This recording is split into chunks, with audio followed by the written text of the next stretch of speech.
Esta es otra de las intervenciones de este subequipo. Van a hablar, ahora a intervenir, Andrea Cesaroni, historiador latinoamericanista y actualmente doctorando en Ciencias Políticas en la Universidad Complutense de Madrid, que en realidad está a distancia.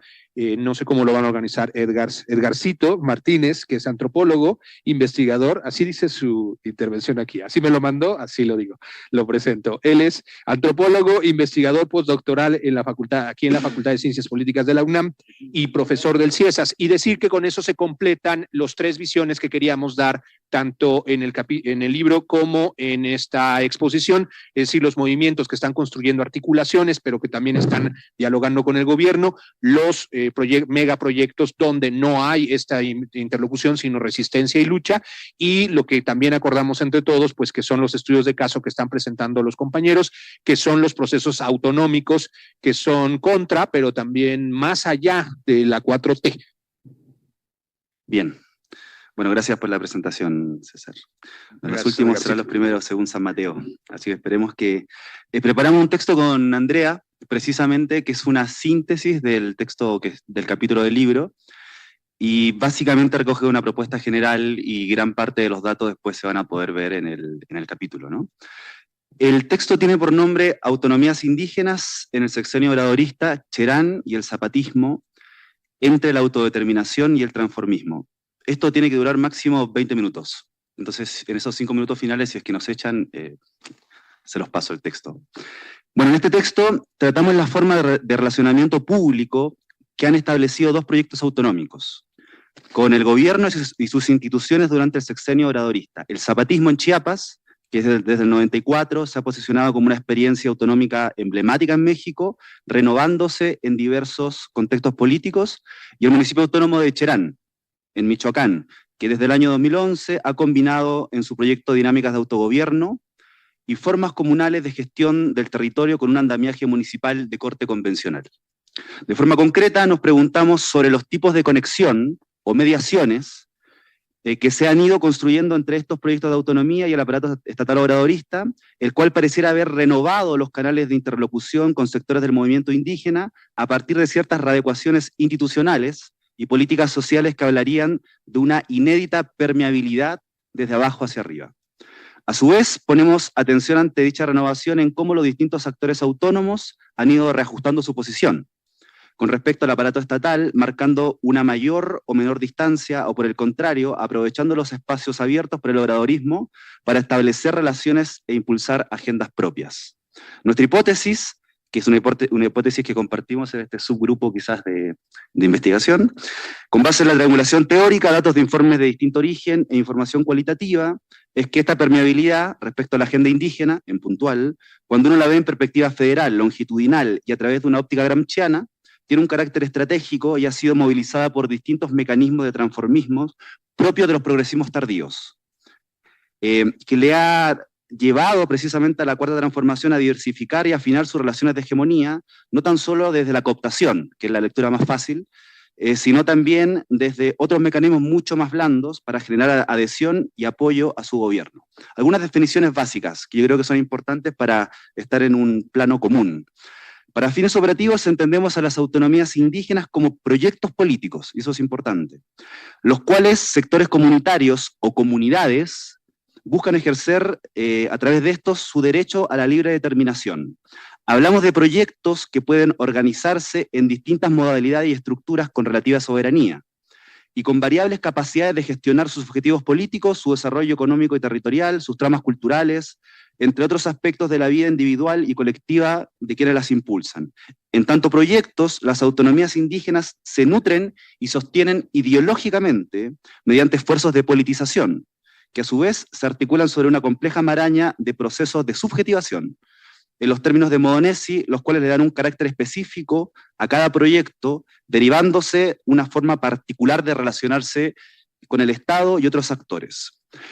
Estas condiciones de politización, cuando se materializan, no deben verse como marcos infranqueables o monolíticos, ya que están íntimamente vinculadas a correlaciones de fuerza coyunturales que se funden, en donde se funden tensiones internas y externas ante las cuales las autonomías pueden adaptarse, transformarse o directamente enfrentarse. De aquí la importancia de entender las autonomías indígenas como proyectos políticos heterogéneos, y no tan solo en términos ideológicos, sino también en términos organizativos. Por ejemplo, el zapatismo ha conformado desde el 94 una amplia red de cargos y órganos políticos distribuidos en diferentes bases de apoyo a lo largo de un territorio fragmentado en términos administrativos. En cambio, Cherán es una comunidad que funge como cabecera municipal y que gestiona una extensión territorial formalmente delimitada, aunque mediante una organización administrativa sui generis en el contexto michoacano a partir del año 2011. Otra diferencia, por ejemplo, entre estos dos procesos o proyectos políticos es su forma de comunicación en el debate público. Mientras el zapatismo utiliza los comunicados y otros mecanismos esporádicos como la manera fundamental de posicionarse en la coyuntura y dar a conocer los cambios en su proyecto político, Cherán ha preferido, salvo ciertas excepciones, el diálogo puntual con los actores pertinentes para manifestar sus posturas y avanzar en sus demandas. Esto es importante porque aquí hay un sesgo metodológico importante. Nosotros no queremos hacer un estudio comparativo, sino más bien ver el comportamiento de dos proyectos políticos distintos, ¿no?, dentro del sexenio obradorista. Luego también hay otros sesgos de donde uno recoge los datos. En el zapatismo es imposible casi hacer entrevistas en la actualidad, bueno, públicamente, y en Cherán sí es posible hacerlo. Entonces, los comunicados, digamos, del zapatismo es donde uno puede recoger gran parte de la información cualitativa.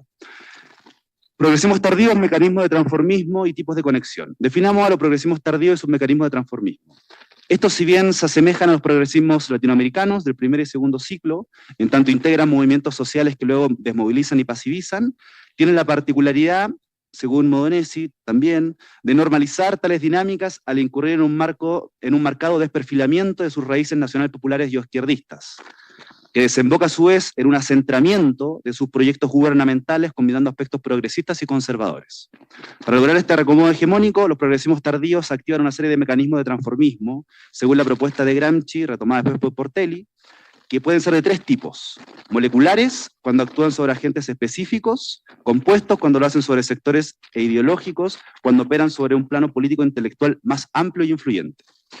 Estos han servido para insertar a personas y sectores claves en el aparato estatal, pero también como agentes generadores de discurso y sentido común que justifica el accionar del gobierno.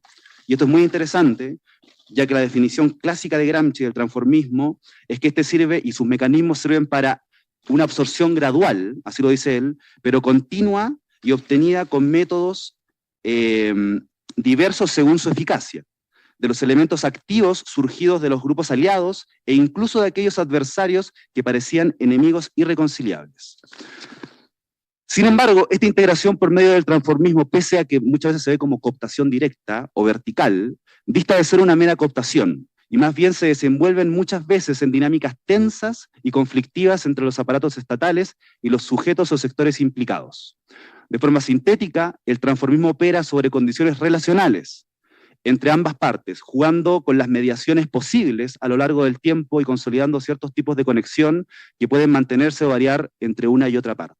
Al respecto, Bringer y Falero distinguen 4 tipos de conexiones en este sentido: conexión subordinada, en los casos donde se establecen vínculos fuertes entre movimientos, partidos políticos y gobiernos sin espacios evidentes de autonomía; conexión negociada, en los casos donde se establece una autonomía relativa con la triada, con accesos privilegiados entre ellos; conexiones discontinuas, en los casos donde se observa una mayor autonomía en la triada, con vínculos débiles y más bien instrumentales o esporádicos. Y por último, la desconexión, con gobiernos y la presencia débil o inexistente de partidos, en los casos donde la autonomía o el rechazo en la triada es evidente y potencial, aunque puede no ser permanente. Esto es importante porque en México se ha tendido a clasificar las autonomías como proyectos estáticos, ¿no? Y los tipos de conexión permiten ver la variabilidad longitudinal de las autonomías con ciertos proyectos de gobierno.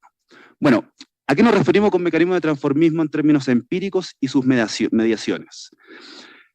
Constituye quizás uno de los mayores desafíos para el gobierno obradorista la maniobra de reposicionar la agenda indígena en medio de lo que algunos autores han llamado como el impulso de un neoextractivismo nacionalista y progresista desde la 4T, que no necesariamente modifica el contenido del patrón de acumulación en México a costa del uso exacerbado de materias primas, la captación de renta en el agro y el impulso de megaproyectos, sino que ahora lo hace con un rol protagónico del Estado en sectores estratégicos como lo antes mencionados. Algunos autores también han llamado a este cambio como neodesarrollismo nacionalista, y tiene muchos impulsores también y defensores. En este contexto, el tránsito de entender la persistencia de dicho patrón no tan solo como un mal necesario, sino como una necesidad nacional, que teóricamente no entraría en contradicción con la agenda indígena en su dimensión territorial, por ejemplo. Es más, la incorpora discursivamente a este plan de desarrollo. Requiere de un transformismo ideológico donde las intervenciones cotidianas del presidente resultan fundamentales para ganar adhesión de sectores que mantendrían una posición crítica a este tipo de maniobra en sexenios previos. Ejemplos sobre este revestimiento étnico de la acumulación de capital son varios, para mencionar algunos, desde el impulso del Tren Maya, con un ritual indígena incluido, y varios megaproyectos también, la aparición de la histórica consigna del zapatismo mandar obedeciendo, en el Plan de Desarrollo Nacional del 2019, entre muchos otros. En el caso de Michoacán, por ejemplo, donde los índices de producción del aguacate no han parado de incrementar hace 3 décadas, se asume incluso desde el gobierno estatal, así lo ha dicho, que las afectaciones a las poblaciones indígenas están estrictamente relacionadas a la deforestación que causa la expansión de las huertas del llamado oro verde, del aguacate. Y esto es gradualmente cierto. En términos de magnitud territorial, de las 107.000 hectáreas sembradas con aguacate en 2010, se han ampliado a más de 180.000 el 2024 según fuentes del CIAP, calculando, según ahora fuentes del gobernador Adelfo Ramírez Bedoya, de Morena, unas 30.000 hectáreas de bosque endémico afectado principalmente en tierras indígenas. Cabe preguntarse entonces, ¿es la deforestación la principal consecuencia que afecta a la agenda indígena en términos de desarrollo estatal, o más bien son las dinámicas asociadas al modelo agroexportador del aguacate, donde la deforestación es una de las tantas consecuencias de este modelo, que está fundamentalmente determinado por Estados Unidos en gran parte de sus procesos, ¿no? Proteger a las comunidades indígenas, por tanto, se resolvería, según este mecanismo, en esta dimensión al impulsar una especie de aguacates libre de deforestación. Son palabras literales. O programas como la Guardia Forestal para detectar huertas ilegales, incorporando para esto a una masa crítica y técnica de militantes y de intelectuales de carácter ambientalista para tales funciones, respetándose así supuestamente una agenda indígena dentro del desarrollo estatal. A contracorriente, en distintas entrevistas de Cherán, que realizamos a comuneros y comuneras de ciertos sectores muy específicos, con su sesgo metodológico, planteaban que existía un modelo de producción del aguacate visto a medias, al cual estaba asociada una modalidad hiperprecaria del trabajo, a una dinámica regional de la informalidad y ilegalidad de flujos de mercancías y otras prestaciones en la zona de Tierra Caliente, en la meseta purépecha, y como era de esperarse, a la fuerte presencia del narcotráfico en todos los procesos productivos de este fruto. Para algunos comuneros, junto con la deforestación, esto sería sí realmente preocuparse de la agenda indígena en Cherán y Michoacán. En el caso de Chiapas y el zapatismo, estos aspectos de la agenda obradorista se plasman en los comunicados a partir de un marco discursivo anticapitalista, como no es sorpresa, para nada nuevo en el discurso zapatista, donde el obradorismo representa un reordenamiento neoliberal. Para los zapatistas, uno de los principales problemas es el desarrollo extractivista del gobierno de la 4T, que tiene como objetivo el despliegue de megaproyectos y diversas obras de matriz neoliberal que buscan la destrucción de territorios, culturas y de la vida de los pueblos originarios, tal como aparece en sus comunicados. Además, sostienen que a esto se le suma el carácter indigenista del gobierno de López Obrador, como es el caso del Tren Maya, donde se sigue reproduciendo el imaginario de los pueblos como artesanía viva, apropiándose de sus modos y costumbres para legitimar los proyectos de desarrollo planeados. Otro mecanismo de transformismo son las readecuaciones legislativas e institucionales a nivel federal y estatal que fomentan adhesiones a nivel ideológico, compuesto y molecular.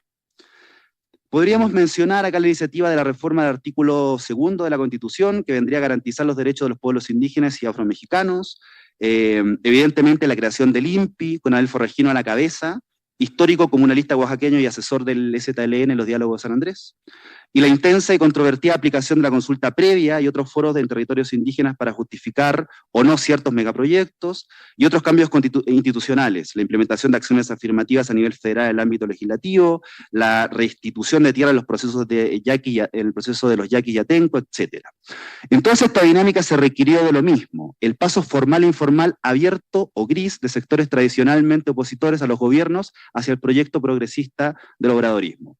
En el caso michoacano, dichos mecanismos se pueden espejear en la promoción del derecho al autogobierno indígena, la administración directa del presupuesto en la nueva ley orgánica municipal de 2021, por ejemplo, en el reconocimiento de los aparatos de seguridad comunitarios, una cuestión inédita en Michoacán, con la cantidad de aparatos políticos militares o militares más bien que existen, la multiplicación a nivel estatal de foros y procesos de consulta, incluso en Cherán, uno de estos, así como también el debate por la implementación local de acciones afirmativas que generan nuevos desafíos porque muchos de estas comunidades están en distritos donde pueden postularse algunos diputados indígenas. Una parte no menor del campo autonomista michoacano de los años que años atrás se posicionaba al margen del gobierno, ahora ocupa sus cargos y oficinas.